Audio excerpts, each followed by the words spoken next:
Ike here with page 21 of First Sun and Sword, and this is Draw Process, where I draw a comic book page and I process about the techniques I'm using and my mindset and stuff like that.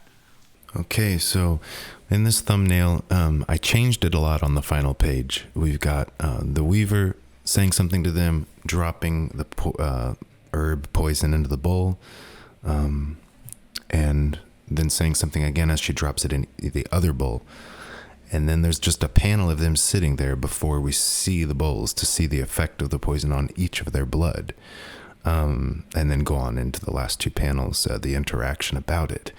I realized that third panel, that's just, them sitting there, that's just, when you add extra panels, it can, a panel can feel like time passing. So I think that's why I did it. But I went with a cleaner looking page.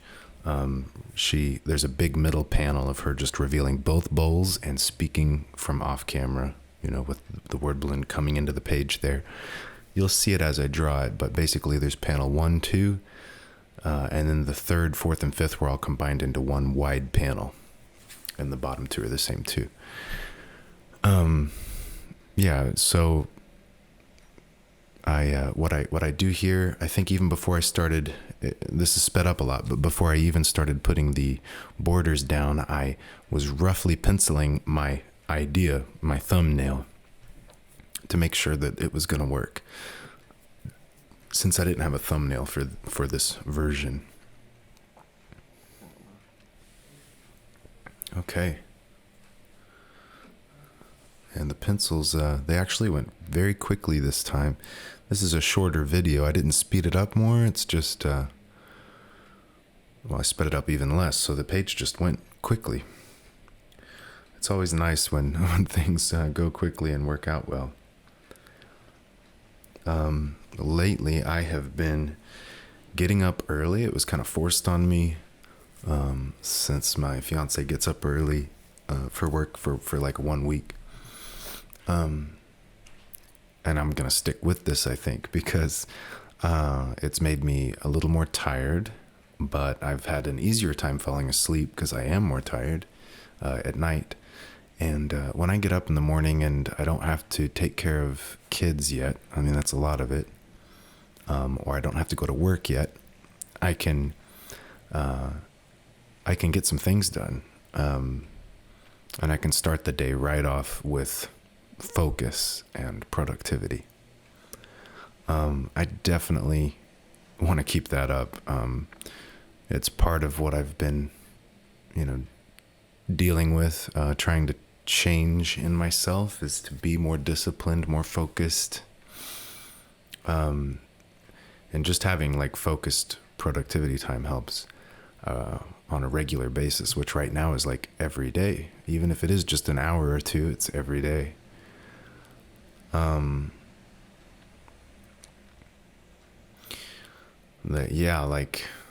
The habits that we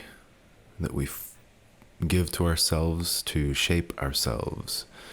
That's a lot of it. It's not just willpower. So learning to shape that, shape my environment in a better way. I've been off of social media and YouTube and podcasts. There's times where I'll turn things on that I just find interesting. It might be related to philosophy or politics or something not art. And then sometimes I like to listen to things that have to do with how to write better stories and so on. But at least for a week now, and longer than that, I have not allowed myself the leisure of just listening and thinking of other people's thoughts. I'm trying to get myself to really sit with my own thoughts. For example, if I'm running a process on the computer, trying to load a program or whatever, and maybe I'm a little ADHD, and this might be part of it, but when that if I see that I'm going to be delayed by like 1 minute or 2 minutes, I will get up and do something else and come back to it. Or open a different tab, or, whatever I need to do. Do something else to be productive for a minute and then come back to it. And to just sit there and wait for an entire minute for something to load and not distract myself. Not even really think about things. Just let myself sit with nothing happening but waiting on it. That is a feeling that tends to frustrate me. But lately it's not. It's not frustrating. It's just simply waiting. And I think it's part of the frustration is that I'm not going to be able to be productive if things get in the way.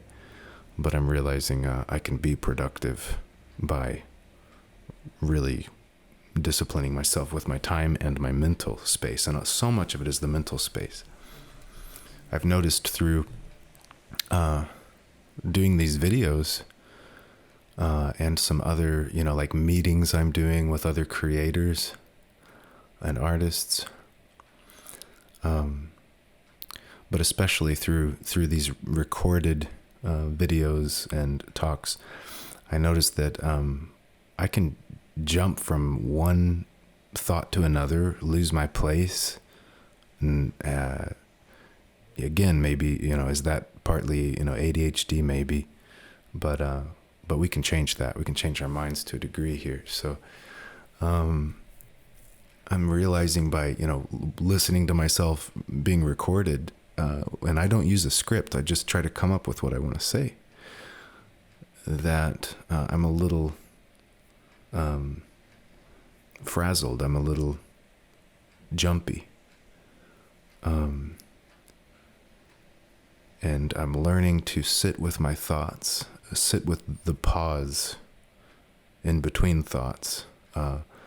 Let a thought complete itself all the way before I jump to something else.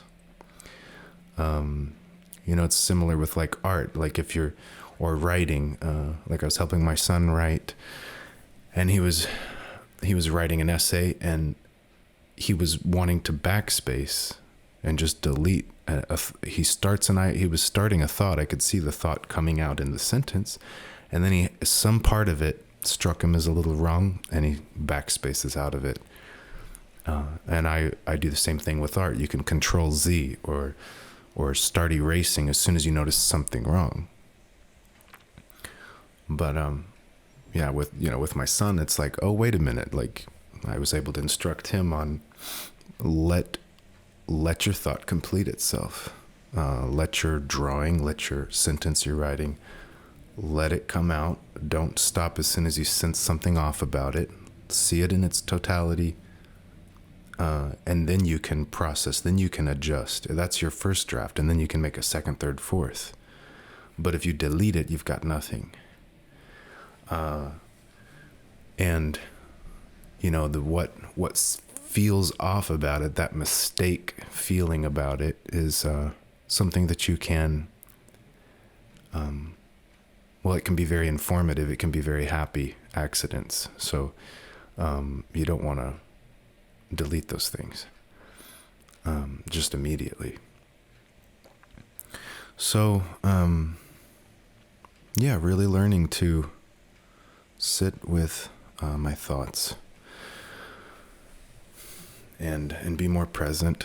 I recorded a video I'll share here on backgrounds in comics, and that is the first video I've done that's not one of these draw process videos. I keep saying I want to do other kinds of videos, and I just haven't gotten around to it. And part of it is like I'm new at this, so I'm just taking it one step at a time, learning one thing and then moving on. And, for example, speaking in a voiceover is much easier than speaking on camera as far as nerves and my ability to, focus and do it. For me, these ad lib discussions I do here are easier than scripted ones. And I didn't do any scripting on this background video, but it's another thing that I can get more comfortable with as time goes on. In the background video, I spoke for like 13 minutes or something like that, in one take, basically. I mean, it was one take. I think I cut like a little chunk out that was unnecessary, but and that was different, and I feel like I did a good job with that. Kind of seeing, what do I want to say on this channel? What can I share? What do I want to share? I know I don't want this to be an educational and like an instructional type YouTube. I don't want it to be how to, like, here's how to draw a comic. So the video is not really an instructional. It's sharing my thoughts and going through the comics I've made, picking out some panels. Here's how I did the backgrounds, why I did it the way I did it, what I'm thinking about when I do it. A lot of it's sharing about how I think, and the experience I have of being an artist, rather than here's how to do it. But yeah, I'm still figuring out what this channel is about, what the voice is for it. And I also have Clever Kaiju. I'm a co-founder of that artists group, and we are trying to launch a YouTube as well, and that one is going to involve more interviews and group type projects and group videos, like more than one person in it on topics, also instructional type videos. And I've already recorded one that was regarding perspective in comics, and that was a good experience. So I've got it in me to enjoy doing some instructional type videos, but I would like that to be less often and probably part of Clever Kaiju, and then keep this channel, Ike Comics, more focused on something a little different. So, but yeah, it's been good experiences. I finished a horror script. I may have mentioned that before, but I had to revisit it and clean it up and get it in a better format. When I make scripts for myself, I do not detail it out panel by panel, shot by shot. I just describe everything that will fit in one page, probably, and then I leave it to the artist, myself, to figure that out. And that allows me to let the story be conveyed in the script, and then the choices of breaking it down visually in the visual phase, which makes sense since it's all me. But this one is for another artist, so he asked that I break it down more. I slightly begrudgingly did so, but it actually improved the story, because I do that with my own scripts. Like, once I thumbnail it and I start to break it down in that way, I come up with better things to, chains of events, even dialogue and stuff. I make improvements in that phase. So by basically, now I only did it in my mind, but by in my mind breaking it down shot by shot. This one's a close-up, this one's over the shoulder, it's a medium shot, establishing shot, describing the visuals, and the number of panels per page. I was able to improve the story. And I think I would be happy to have artists rework what I do, and I'd be open to discussing that. Because if they have an idea that works for them, I say let's go with that. But it's also good to present them a more complete picture. of what you have in mind. And it helps them visualize, better what you have in mind, and then they can adjust from there. I think that would make sense. So that was a good experience, and it turned out pretty good. So that'll be good to see how that goes. And I have to draw, I don't know, maybe at least 13 pages of that this year, on top of this comic. I've gotten ahead a little bit. I'm like maybe 3 pages ahead on this one. I figure if I can do like, I don't know, get somewhere between 3 to 8 pages ahead, I can go ahead and tackle the 13 pages for the horror story that I need to do, and then come back to this one, or do them simultaneously to a degree. If I can do 2 pages a week of this comic, then I can start doing 1 page a week of this comic and 1 page a week of the horror story. I feel more confident that I can handle keeping up with 2 pages per week, and even managing 2 drawing styles and environments and characters sets at the same time. I'm feeling good about just saying yes to challenges like that, and letting myself feel a little uncomfortable but grow in the process. So I'm looking forward to drawing that. And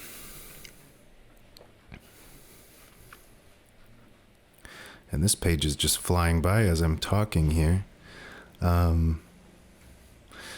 Here we've got that the shot on the left there is the camera's between sun and sword, and we see the weaver across the table and both bowls in the shot. Like, that camera angle was specifically so we could see the bowls still and the table, like to see all 3 of them. But for the reverse shot, the next one, camera moves to the other side, but kept it a little at an angle.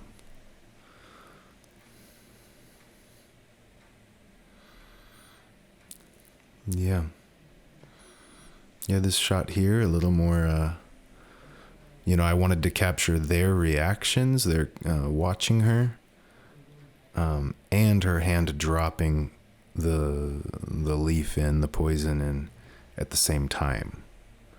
It would have been easier to just, draw her hand dropping it and then draw them reacting, or just have her have the camera at a normal level, medium shot or full shot, and just have her full figure dropping something in the bowl. But I wanted it to be closer up on the bowl, so I had to construct a much different panel. We got to have her arm. The camera's very close to her arm as she's dropping it in the bowl. It's close to the bowl. It's a low angle. It's down by the table. But I have to position her arm where you can see under her arm and see a son there, because he's shorter, so he'll fit under the arm there. And then sword on the right side, on the other side of her arm. Those sorts of shots are a little more challenging, more creative, but it wasn't just me trying to think of a more creative, dynamic shot. It was, I want to show them and her at the same time, and show her dropping it in, and wanting to show those things necessitated a more dynamic shot. That's usually what informs my choices of shots. I keep the camera work pretty simple in my comic books, pretty straightforward. Don't really use the camera as its own character, as some people will put it, too much. But I think over time I'll do more of that. But it's hard to say. There's something to keeping it simple that I like.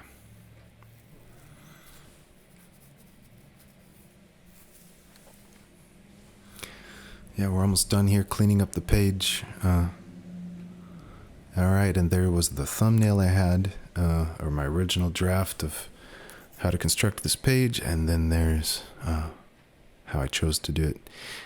The lettering, the word choices were a little different. I had an idea of this conversation between Weaver and Sword. It's scripted out, but what I went with, I felt was just a little sharper. Position to the word balloons, like where it says your blood is close to his blood, and then where it says his is close to Sun's. So you can, to make sure the reader knows which bowl is which. The word balloon was able to guide them to know which one is which, so that's always cool. And that's it. We'll catch you next week. Be the practice of your art and find others doing the same.